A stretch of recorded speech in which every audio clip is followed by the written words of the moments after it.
Hi everybody, I'm Greg Bennick with the Newman Numismatic Portal. You're either about to listen to or watch an interview with Bill Groom.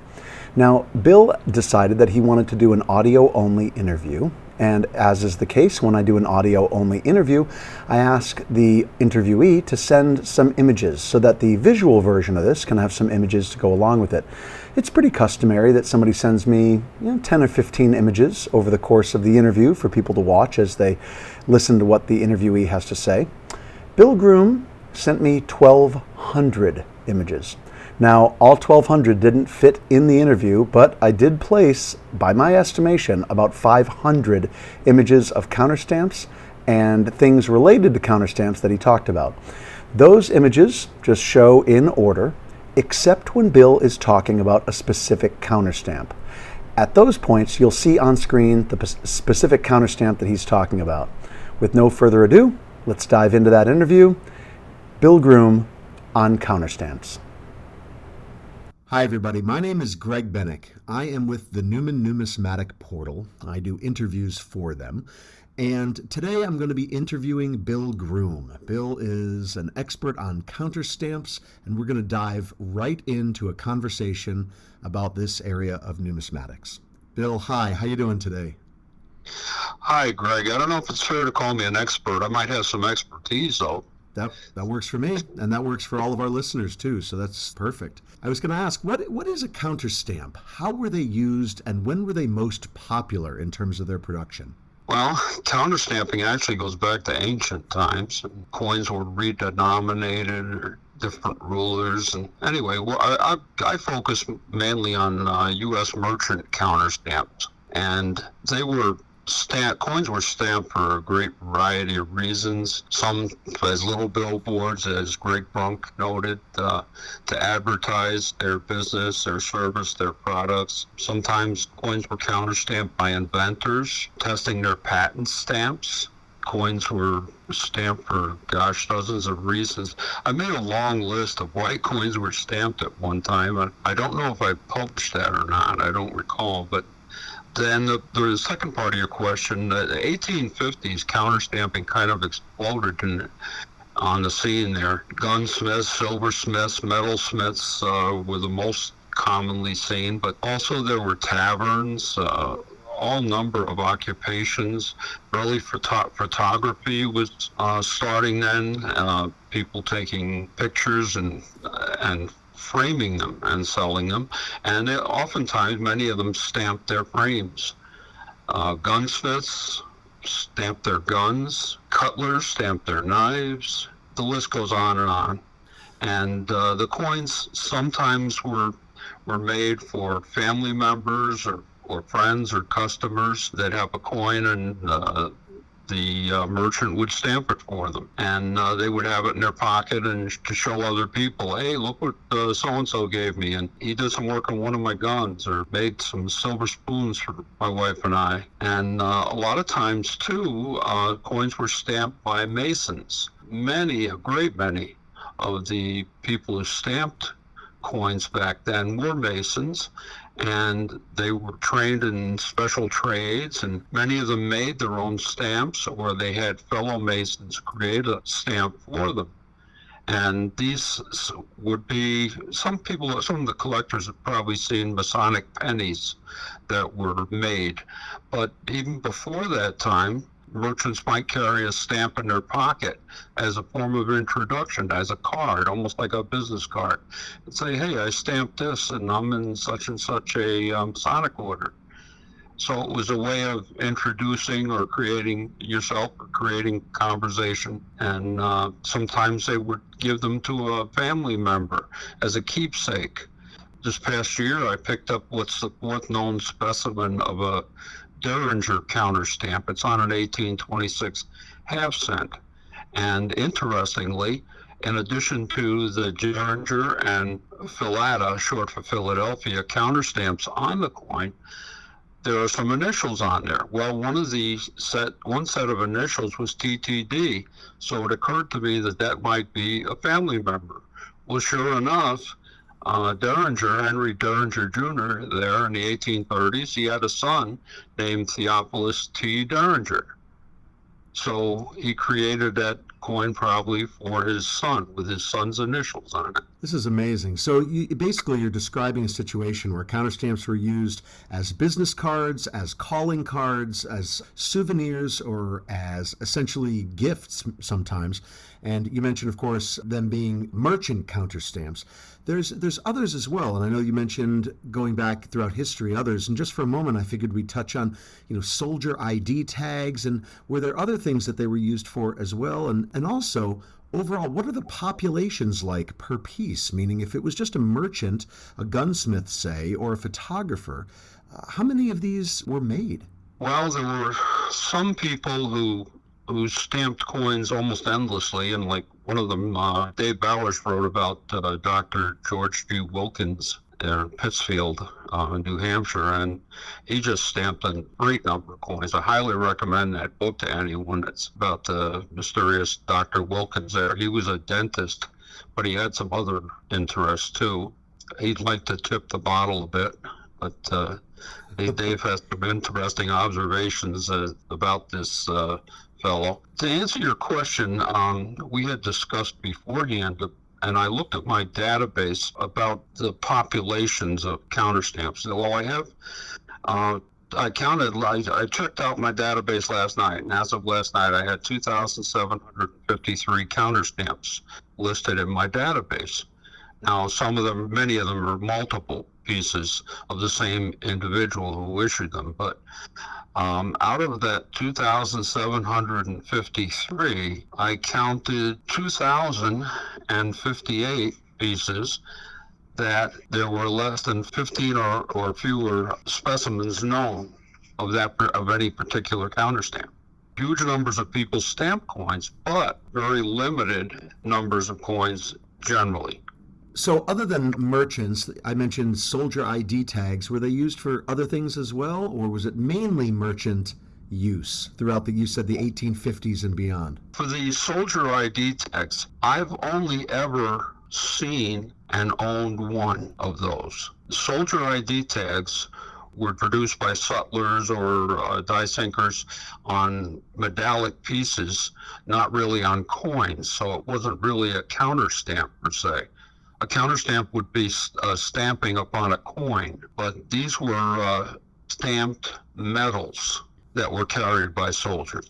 But as far as the coins go, there's only one that there are a couple that look similar that possibly I've seen that are soldiers' counterstamps, but I've only owned one that actually resembles those die struck ones, the stamps on the die struck ones.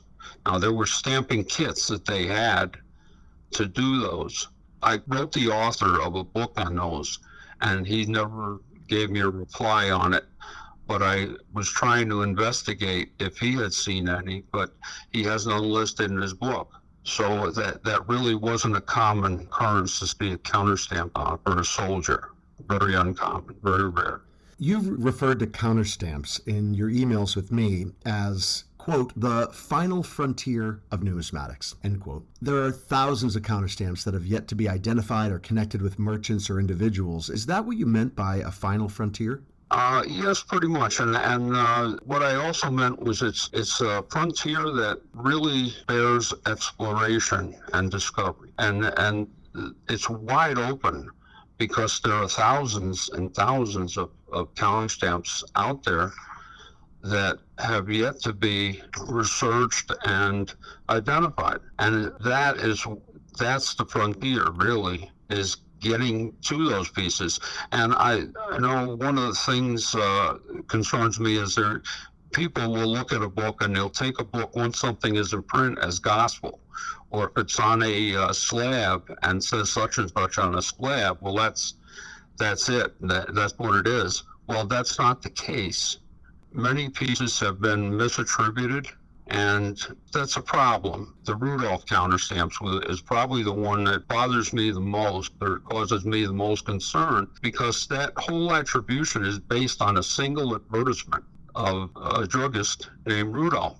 And I wrote an article on that, and it was published in Talking Tokens, the National Token Collectors Association, and I believe it's a jeweler from Delaware. And I found a similar spoon of his that has a similar counterstamp, the same style of letters, not exactly the same. But it's not uncommon for silversmiths to have more than one counterstamp in their drawers. So this is interesting. It's like the adage of buy the coin, not the holder, that people hear all the time. Exactly. Yes, that's very true. And do your research on these before you buy them. And one of the things that's nice about buying coins at auction is you have days to actually research pieces. And I bought many counterstamps at auction, and the best buys are often in bulk lots, because the auction houses just throw a number of pieces in there, and there's no attention, or very little, if any, attention given to attribution of the pieces. And I got some tremendous bargains buying bulk lots. A couple in the Patrick auction that was held not long ago, and some from Stax in the Stax auction. It's a way to get counterstamps, is to buy a whole deal of them, a group of them. And it's something that collectors should look for. I don't need the competition, but that's the way it is. And I've got more than enough of the counterstamps, so I'll share the wealth. Well, how did you happen to start collecting coins and exonumia? My dad was a teamster, and one day he came home. He was a moving man, and one day he came home, and he had found a couple of coins in a trunk that someone had abandoned, and he gave them to me. One of them was a 1795 silver dollar, and it was very worn, but it was identifiable. And the other one was a 1918 half dollar, which I later found out was a lead counterfeit. And I still have that one. The 1795 dollar, it got me curious, and I started researching coins, and my mom had bought me a set of encyclopedia, which was a big expense at the time, back in the mid-50s, $300, and that set of encyclopedia. But I used to pour through it, and whether it was homework or just I saw something on TV and wanted to look it up and whatever, and I guess that's what got me in the habit of researching coins and that. But with those coins, I ended up trading the 1795 dollar to a minister who was a coin collector, and he gave me a whole bunch of coins for that. Now that 1795 dollar at the time was worth about $40, we figured, back in the mid-50s, in that low grade. And that started me on coin collecting. Then I got a newspaper route, and I used to get old coins, look for them. I told my customers I was looking for old coins. Some of them would pull them out and give me old coins that they had in their drawers at home. And eventually I got into a coin club where I lived in Western New York. It was a Jamestown Coin Club, and started to meet dealers and give more. I should have mentioned, my first Civil War token I bought was when I was a teenager at a mall on Long Island. It was in a gimbal store in a mall, and they had a coin counter. And I saw a token there with Lincoln on it, and it was dated 1864. And I thought, wow, that's curious. So I asked to see it, and on the reverse was okay. It was a Dies 127 248 for those that collect Civil War tokens, and it was a copper one, nice XF, and it was $12.50. And at the time, minimum wage, which I was earning, was $1.25. So that was 10 hours of work for me. But I had to have that piece, and the reason I wanted it was I thought it was amazing that here's a coin that Lincoln was still alive in 64. I knew that as a teenager, and he got to see his own image on a cent, a circulating Civil War token. So I just thought that was so cool. I had to have it. That's very cool. It's very cool. Now, how did your collecting interests evolve over the past 60 plus years? Where did you go after that time? Well, I went to college, spent 5 years in school, and I taught school after that, middle school, and I got into civil service, became a probation officer for 25 years in New York, and I retired to just 2001, so about 20 years ago. after I graduated college and finally got out where I was making a little money, I got back interested in the coins and started going to the shows and going to auctions and participating in auctions. And so it was just evolved from there. And I had gotten into collecting Lincoln cents, a quarter, Buffalo nickels. I had to put together a full horn set of Buffalo nickels. That was a fun thing to do. So I got into matching condition coins, and like I'd create sets that had pretty much the same, all the coins with the same condition. And I got into type coin collecting, which I loved, and had a beautiful type set. But the tokens always called out to me. And then I got a Counterstamp. My first one was a Counterstamp I bought for $5 at a local show. And it was the Erie store card. For those who collect Civil War tokens know what that is. At the time I bought it, I didn't realize it was cataloged as a Civil War token. And I didn't have the big store card book that I think came out in '75, but this was about '77. I didn't have the book at that time. That was stamped with the merchant. It had his name, his address, selling dry goods, and it was on an 1859 Indian cent. And that was my first Counterstamp, and I thought, that's neat. And I started wondering if there were any more, and I started looking, and I started finding more gradually. And then as I started going to some of the bigger shows in the 80s, when I was a little more affluent, and I can recall being able to buy groups of Counterstamp coins. Richard Rassa, some people may know him, Rassa and Tannenbaum, were big into tokens. Richard Rassa at one show, I think it was Pittsburgh A&A in about 1988 maybe, sold me a bag of 30 or 40 pieces for a little over $10 a piece. And when I got to researching those Counterstamps in that bag, I mean, I pulled out 3 gunsmiths, silversmiths. It was just an incredible group of pieces, and that one really got me intrigued. I started finding those. In fact, when I went to I spent a week in Philadelphia at the library. This was before they had the computers, and I spent a week at Philadelphia at the library researching, because Philadelphia was really a hub of counterstamping. I went to Chicago for a week and spent a week in the library there. I didn't do any sightseeing. I just in the library all the time looking up these counterstamps. It became something of an obsession, I guess you'd say. Now, you mentioned an Erie store card and said, for those who know what that is, for those who don't, could you describe real quick what an Erie store card is? Well, the Erie store cards, there are 2 types of Civil War tokens, 2 major varieties. One is patriotic ones that don't have any merchant advertising on them. Store cards are tokens that produced during the Civil War that have advertising, whether it's a goods or a service, on them. And there are 10,000 different varieties of Civil War tokens. And the Erie store card was issued, it's the only one from Erie, Pennsylvania. And that's not far from where I lived, about 50 miles from where I lived at the time. So I was able to do some research on that, and I think I recall writing an article for the Civil War Token Society called the Erie Store Card. And as someone looks in your early journals, they'd find that article. What sort of coin and exonumia articles have you written? You mentioned your research, and where have those articles been published? Well, for about the past 6 years, I've been writing a series of articles. I call it punchlines, about counterstamps, strictly about counterstamps. And they've been published in a journal for the National Token Collectors Association.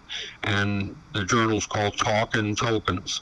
And if someone looks up the NATCA, it's called NTCA, National Token Collectors Association, you can get to the website, and I believe they're even offering a free subscription, temporary subscription, so you can get and go in and research the journals. And I think it's a very modest cost online. I think it's $18 a year. And I've also written with the Civil War Token Society a number of articles starting about 40 years ago now. I started writing articles and for them on Civil War tokens, and actually more recently on some counterstamps. And a few of the counterstamps that I wrote about were actually produced during the Civil War period. Counterstamps were produced punched letter by letter, meaning the name of a merchant into the counterstamp. I just thought to ask this just now. Or were they done with some sort of punch that struck all of the merchant's name at once? I mean, I've seen examples of both. That's an excellent distinction to make. Individual letter punches, you have to really be careful about those, because anyone with a set of punches can produce can counterstamp a coin. And this is one of the important reasons one of the reasons that pictures are so important, I should say, of known counterstamps, because there have been some fabrications of counterstamps, and the individual ones can easily be fabricated. There's one of the popular counterstamps is Vote the Land Free, and that's a prepared counterstamp. Now, that counterstamp still exists in the Kansas State Historical Society, but there are some people who have created their own Vote the Land Free with individual letter punches, and they're not contemporary to the time, which was the 1840s that those were stamped. You generally, collectors should look for stamps that were created with one punch. It might have the whole name. All the letters are evenly aligned. It might be in a box, a serrated box, or a shape, some sort of, almost like a little billboard, to use Greg's term. Counterstamps that have initials, full names, towns, occupations stamped on them, not with individual misaligned letters, but with prepared punch. Because for someone nowadays to get a prepared punch done, it could be costly, and they're less likely to be fabricated. How large is your counterstamp collection, and how did you acquire so many of them? You had mentioned before 2,700 pieces, I think you said. Most of them I got at shows, auctions. Dealers would set them aside for me that I made purchases from. One of the things I would do if a dealer sold me a piece, let's say I had a dealer friend sold me a piece for $15. It was a counterstamped large stamp. He only wanted $15, so I handed him $75, and I said, to me, this coin is worth $125 to $150. I'll split the difference with you. Amazing. And that he would come back and sell me more. By getting dealers interested in finding them for me, that was a way to get that they would keep coming my way. And some people have seen my articles and contacted me. I would say most of the pieces I got came from shows. I used to be able to come home from shows in the 80s with a dozen, 15, 20, 30 at a time. Like I say, that one bag from Rich Rossa was I think around 30 to 40 pieces in that bag. And but nowadays I go to a big show, and if I come home with one or two in my pocket, I'm lucky. What are your personal favorite counterstamps, and why? Well, I like certain occupations, silversmiths, and I have hundreds of silversmith pieces, and those are very identifiable. The ones that my favorites tend to be ones that I can get a slam dunk attribution. I know exactly that this I can say with absolute certainty. This is the stamp. This stamp kit that came on this coin was produced by so and so. And how do I know that? Well, if I have a spoon with what I think is a silversmith hallmark, or rather a coin with a silversmith hallmark, I try to find a piece of silverware with the same hallmark. And if I can't obtain I would do it with spoons mostly. They seem to be most prevalent silversmith items and one of the least expensive. And I'd match it. I'd find a piece of silverware or spoon in particular that had the matching mark on it as a go-along.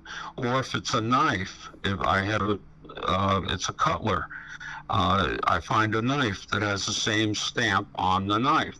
If it's now I can't afford to buy the guns, but the early firearms, I specialize mostly. I like Civil War and earlier pieces, and in my collection, when I say there's 2,700, probably 90% or more are pre-Civil War.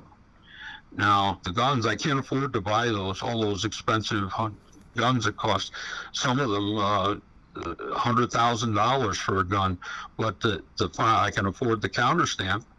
But so I get a picture of the mark on the stamp on the gun as kind of a go along. I have photos of that in my database.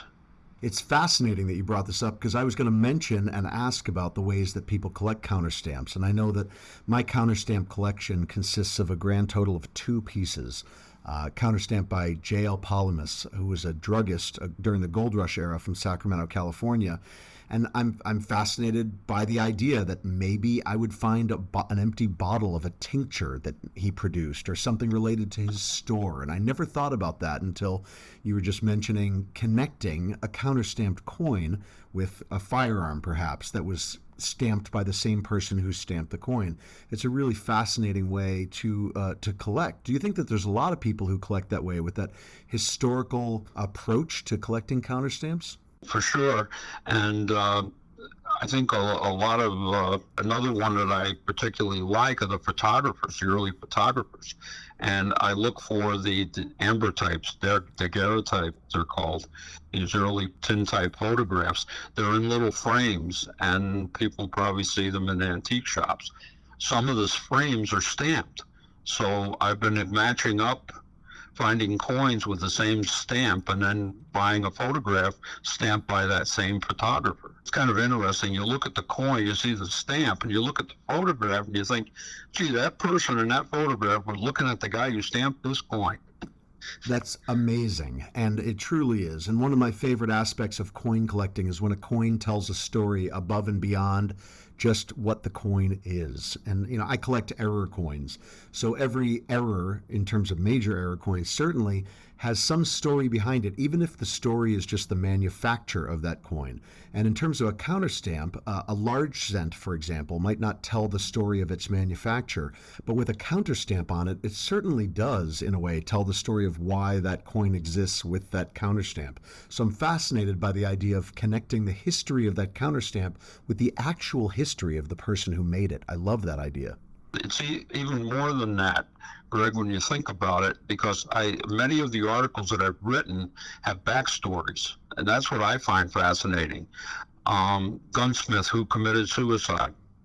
He was depressed. Used a gun. He died by his own hand with the items that he made. Great guns, and a guy named Ramsdell was I just wrote an article on him last year, and he was considered a very top-notch gunsmith. He just did away with himself. And then some that shot in competition. Gunsmiths who were on the frontier, moving out the Midwest. I've been able to get so many discovery pieces like that I just, it's like Christmas keeps happening over and over again. It's like you open these packages, but all of a sudden they almost explode in your face, and you just find so much information on them. Tell me, did you personally know Russ Rallau and Greg Brunk? Yes, I did, and I never met them in person. What happened was I started writing to them when I found their books about counterstamps, and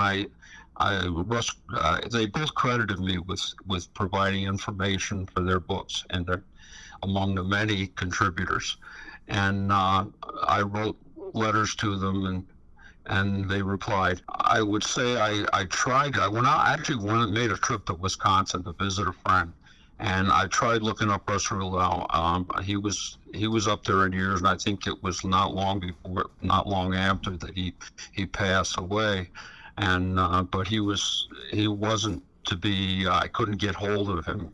I did make the effort to go to Wisconsin. I was living in New York at the time. With Greg Brunk, Greg kind of went underground for some years. He was with his books are very successful, I think. And the problem, Greg, we used to talk on the phone quite a bit, frequently, but Greg couldn't talk very long. He suffered from asthmatic condition and allergies, and he was going in his later years. He was legally blind, and it was so sad because he had 8 manuscripts, and it just breaks my heart when I think about it. And Greg lived, and I was having health issues too, and my wife, and so I wanted to make a trip, but I never did go up there. And Greg didn't seem too enthusiastic about me visiting for whatever reasons. I'm not sure, but we would talk often on the phone, and he actually was able to do some emails, but sometimes they were garbled. The words were garbled because he couldn't see that well. He would have a black screen with white print. He could see better. But it was just so sad. And we had some great conversations. And Greg and I we both have a background in criminal justice. Me being a probation officer, and he taught criminal justice at college level, and he had his doctorate, of course. We had a lot in common, let's say. So we developed a online and phone friendship. And Greg was always enthusiastic to the end about the counterstamps. For listeners who are curious about the titles that we're discussing, Gregory Brunk's book is Merchant and Privately Countermarked Coins, Advertising on the World's Smallest Billboards. That was put out by World Exonumia Press. And then Russ Rallar's book is The Standard Catalog of United States Tokens, 1700 to 1900. That was put out by Krause Publications. And both of these are highly, highly recommended. I bought both of these before I owned a counterstamp, and I found them and continue to find both books fascinating. So I highly recommend both. They're sort of the definitive works on counterstamps. Wouldn't you agree? Oh, for sure. But I would caution readers that there are a lot of erroneous listings in both catalogs. It wasn't the author's fault. They were dependent upon numerous contributors. And one of the problems that Greg related to me in our conversations was that there were people who were actually hounding him to some degree, wanting to get certain pieces listed as such and such. Well, so-and-so stamped this. Well, and they couldn't prove it.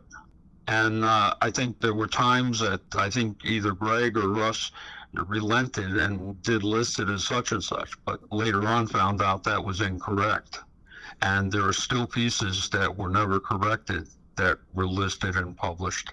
So collectors need to be aware of that and do their own research. And that's where I hope the new numismatic portal will help future collectors more and provide more resources to actually attribute and update listings on counterstamps. The book itself is quite incredible. So I think that to have it as accurate as possible would be really important. But even as it stands now, it's a wealth of information about the history of individual merchants and why the stamps and where the stamps were made and whatnot. But your caution to readers is very important. And I think that's true across the board, right? We need to be able to do our own research and be our own numismatic sleuths in a way, just to make sure that what we're finding out is as accurate as possible. One of the things I did in my database, I have for each counterstamp, I have about 20 fields of information.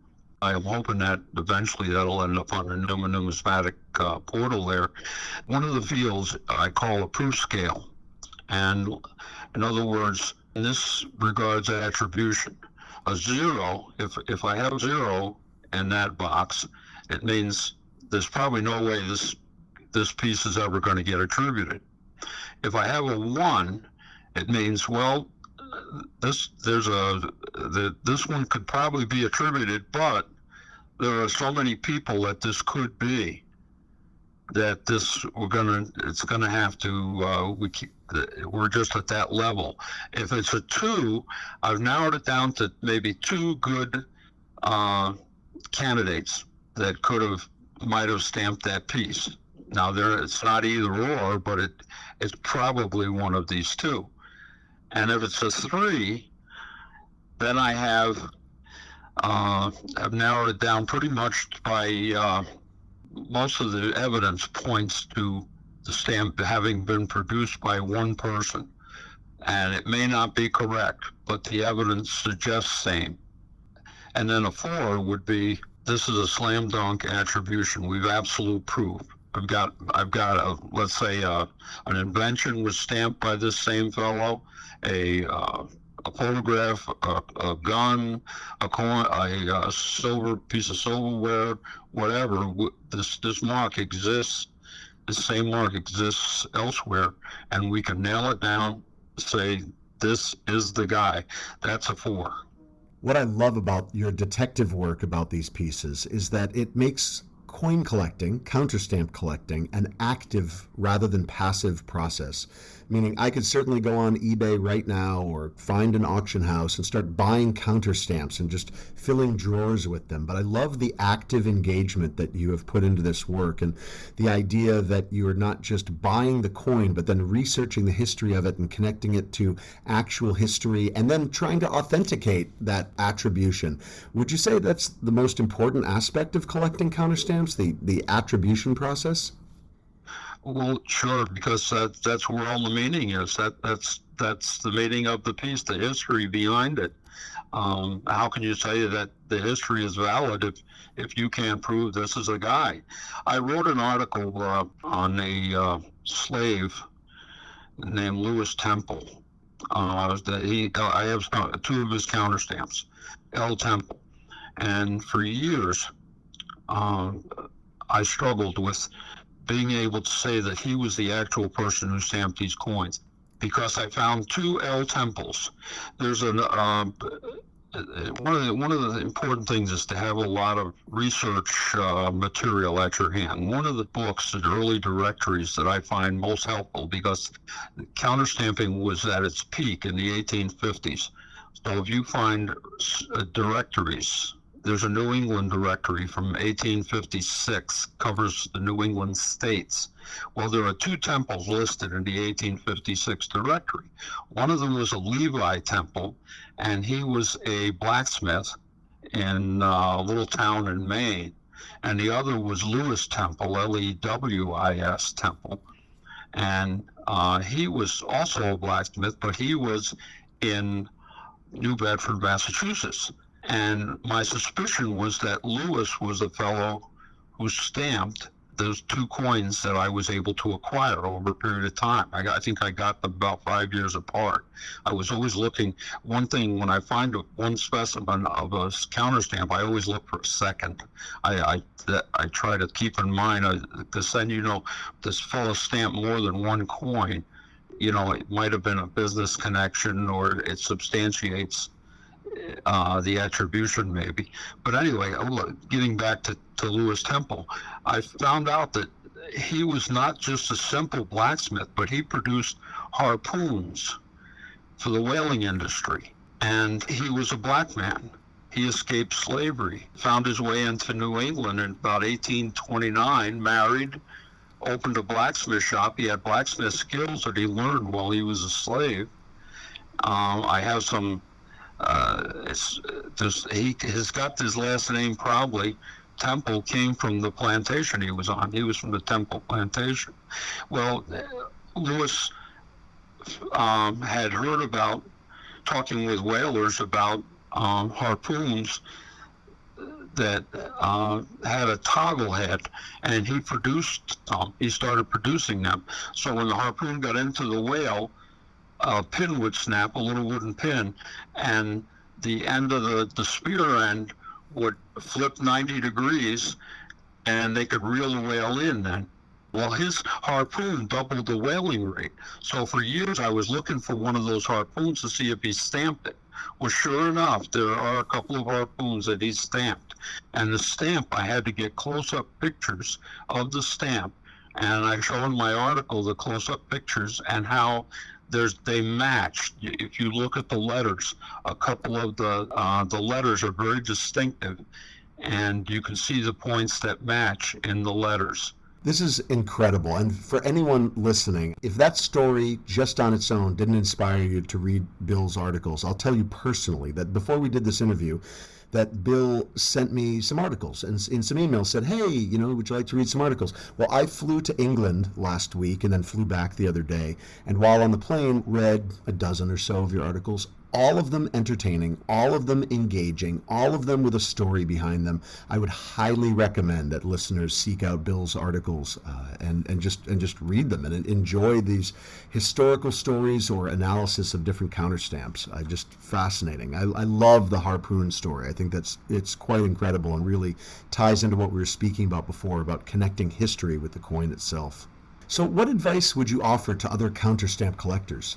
Well, I think find as many resources as you can to authenticate the stamps. First, you want to establish I have an online library that I use through Google that I've established. You have that ability to do that online, and you can put in links to different directories, early directories. One of the problems is that I've found over the years, the genealogy websites have cornered the market on these resources because they can make money by giving you access to them. Many years ago, when I first got on the computer, I was able to buy some discs with early directories. You can't do that anymore. So get on Google maybe and just open a library, start your own library there with these early directories. There are occupational listings, occupational websites for silversmith, gunsmiths, all sorts, all cutlers, surgical instrument makers, clock makers, you name it. And there are, you can find listings of people. And then what you do, if you find a listing, let's say of a silversmith, and you can match up the hallmark. There are pictures of the hallmarks on there. So you can build your own library and go to it whenever you see a counterstamp and do your own research. You want to try to focus on stamps that have a name and probably two initials that to go with it, or a first name or a town. So do your own. This is where I hope the Newman website will offer some of these, possibly build up a library in addition to not just coins, but to focus on resources like early directories, and assist collectors in doing making the connections. I like that, and I was going to ask about how you envision the Newman Numismatic Portal helping to advance the study of counterstamps, and I think that's right there just a good piece of that answer, meaning not just providing an interview like this, but maybe the resources where other or new collectors can go to learn about the counterstamps that they are finding out in the world. I was looking online this morning, and I've been watching one of the pieces I was watching is online. It's a BR&M counterstamp, and it's in a little serrated box with an ampersand in it, and so it looks very old, and it's on an early large set. I was looking at that counterstamp, and actually, it looks like an early silversmith's counterstamp, but it's not. It's from a buddy of mine stamped it in New Jersey a couple of years ago, Wow. And the guy has a price tag on it of $499. And I wrote to him, and I told him, I said, this is my friend's counterstamp. He lives in New Jersey. He collects counterstamps. I think you might want to reconsider your price on that, and here's some background information on it. It's still up there. I don't know whether he saw it or didn't see it or will do it or not. Who knows? But somebody seeing that might be fooled, thinking, hey, that looks like a silversmith's counterstamp, and I'm going to buy that. I said, well, $499 later, if you can, maybe. It's just sad to me because the only reason I mention that, the main reason I mention it is that just because something is high price and looks like it might be good, don't believe it unless you know it is what it is. Bill, this is so important and so amazing. And the thing that I'm taking away from this interview is just the idea of do your own research, but not just do your own research because you might get ripped off. Do your own research because history is fascinating, coins are incredible, counterstamps are really interesting, and there's a sort of focal point amongst all those aspects of counterstamps where people can really learn a lot and enjoy the coins more because they're doing their own historical research. Yeah, and even coins and slabs, Greg, that NGC has been slabbing counterstamps, saying they're such and such. Well, NGC can't prove that. And that Rudolph stamp is one of them. They slabbed those, and they've even got some that have 1861 date, suggesting it's a Civil War issue. Well, it's not. See, this is really important, and people, everyone always says that, education is most important for people, and it truly is. And I think that there's a wealth of history to learn, and new collectors shouldn't certainly be discouraged about how much there is to learn, but rather take this interview as inspiration for just maybe learning about one aspect of Counterstamps. Like I mentioned myself, I said before I own two. I actually own a third, which is a Counterstamp from Great Britain. But the point is that I own three, and two of those I decided after purchasing that first one from Great Britain, two of them are my current quote unquote area of focus, meaning that I just decided one Counterstamp and learned what I can about that, and I'm learning what I can about that. And I'd recommend that people start there. Just pick one industry, one Counterstamp, one name maybe, and start there and learn what you can learn, and then start developing your database of information, as you said. I think that's really great advice. Yeah, and some people collect also by occupation, but they might collect by the location too. I know with New York, with Civil War tokens, I was very interested in New York Civil War token, but I lived in that state most of my life. Well, that makes a lot of sense. And I appreciate your time so much today. And, you mentioned resources like the National Token Collectors Association and the Civil War Token Society. Are there other places that you might send people, both of those being excellent? I would highly recommend both as well. But are there other places that you'd recommend, other organizations you'd recommend, or would you have people start with those two? No, I'd say go to local coin clubs, local shows, talk with dealers. There are dealers who specialize in exonumia. Steve Hayden is one of the top dealers in exonumia in the country. You can find him if you go online. Also, I would say there are some websites, and one of my favorites is the Coin Community Forum and CCF. And my name on there is ExoGuy, EXOGUY, and somebody could contact me through that. And I go on there. I've made a couple of thousand postings on there. Many of them are about Counterstamps. That's a good site to go. Another one is Coin Talk, COINTAOK, and that's a good website. So I would highly recommend both of those, and you'll find other people that collect Counterstamps. And I maintain there are three guys that I contact fairly regularly. It's Florida Bob and my buddy Bruce in New Jersey, and guy Michael in Massachusetts. And these guys are all top collectors. They have hundreds of specimens of Counterstamps in their collections. And and the reason I just mentioned those is networking helps because we learn from one another. That's fantastic advice, and it's certainly been true today. I know that even as we've been speaking, I'm sitting here with Russ Roulau and Gregory Brunk's books in front of me, and I'm going to dive into them with new energy after our conversation. I'm very excited that we had a chance to talk today, and I'm very thankful for your time. I'll certainly be posting this interview along with links that people can reference below the interview so that people can start their own process of learning about Counterstamps. Great. I'm open to work with the numismatic portal, and I'd love to see something going on there, something that's going to be not just static, but dynamic, where it can be built upon. Data, in other words, with my database, that it could be expanded, and other people would contribute to it. It wouldn't be Bill Groom's database; it'd be the collector's database. That's great. I love that. I love that community spirit. Well, Bill, thank you so much for your time today. I really love that community spirit and the idea that we can all come together and learn from one another. And I look forward to the Newman Numismatic Portal's posting of this interview, and also the development of Counterstamps as a field for collectors, and to have that grow. I'm really excited about that. Thanks so much for your time. Thank you very much, Greg.